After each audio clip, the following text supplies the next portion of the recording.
নিজের কানের দুল আমাদের মাঝে দিয়ে গেছে। কান্না ধরে রাখতে পারিনি এটা দেখে। এই বাংলাদেশ তো আমরা চেয়েছিলাম। তিনি চাননি তার নাম সেভাবে প্রকাশ করা হোক। মানে সকল শ্রেণী পেশার মানুষ সাহায্য করছে, যে যেভাবে পাচ্ছে সে সেভাবে সাহায্য করছে।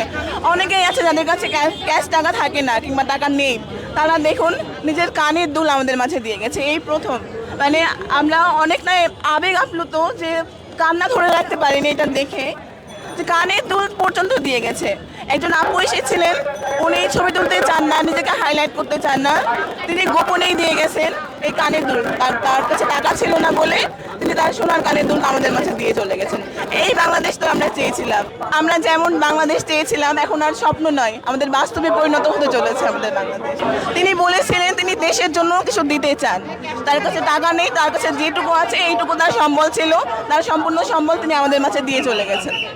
তিনি চাননি তার নাম সেভাবে প্রকাশ করা হোক। ভাই ওনার কাছে, উনি বললেন ওনার কাছে টাকা নেই, ওনার কাছে যা আছে এই কানের দুল আছে। তিনি মানে এই সম্বলটুকুই ছিল, এইটুকুই দিয়ে গেছেন উনি। ব্যাংক, এটা হচ্ছে বাচ্চাদের ব্যাংক, আপনারা দেখতে পাচ্ছেন। এর আগে আমরা অনেকগুলো ব্যাংক নিয়েছি, বাচ্চারা এসে দিয়ে গেছে। আজকে যে বাচ্চারা এসেছিল, কয়েকজন বলল তারা সাইকেল কেনার জন্য টাকা জমাচ্ছে, আরেকজন বলল যে তার বাবা কিংবা মায়ের জন্য স্কুটি কিনবে বলে বাবুটা টাকা জমাচ্ছে, আর ভবিষ্যতের জন্য একটা বাবু এসে বলে গেল যে ভবিষ্যতের জন্য টাকা জমাচ্ছে। তারা সেই সব টাকা বন্যার্থদের সাহায্যের জন্য দিয়ে চলে গেছে। এই যে বসলেন কয়েকদিন ধরে অভিজ্ঞতা বলতে না, আমাদের কল্পনার বাইরে। আমরা যেভাবে সাড়া পেয়েছি সকল বয়সী মানুষের, সকল শ্রেণী পেশার মানুষের, এটা আমাদের কল্পনার বাইরে। কালকে আমরা একটি বিষয় লক্ষ্য করলাম, একজন রিক্সা চালক, তিনি সারাদিন রিক্সা চালিয়ে 500 টাকা ইনকাম করেছিলেন।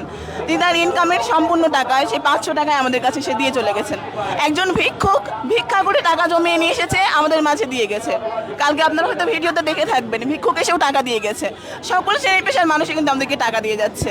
কিছুক্ষণ আগে একজন মুক্তিযোদ্ধা এসেছিলেন, তিনি আমাদেরকে অনেক কথা বললেন। তারাই তো আমাদের অনুপ্রেরণা, তাদের দেখে তো আমরা শিখেছি। আসলে আমরা খুবই আশাবাদী এই দেশ নিয়ে। এই দেশে পরিবর্তন আসবেই, যেমনটি আমরা স্বপ্নে ভাবতাম, কল্পনা করতাম সে সোনার বাংলার। আমার মনে হচ্ছে এখনই বাস্তবে পরিণত হতে চলেছে। নিজের কানের দুল আমাদের মাঝে দিয়ে গেছে। কান্না ধরে রাখতে পারিনি এটা দেখে। এই বাংলাদেশ তো আমরা চেয়েছিলাম। তিনি চাননি তার নাম সেভাবে প্রকাশ করা হোক।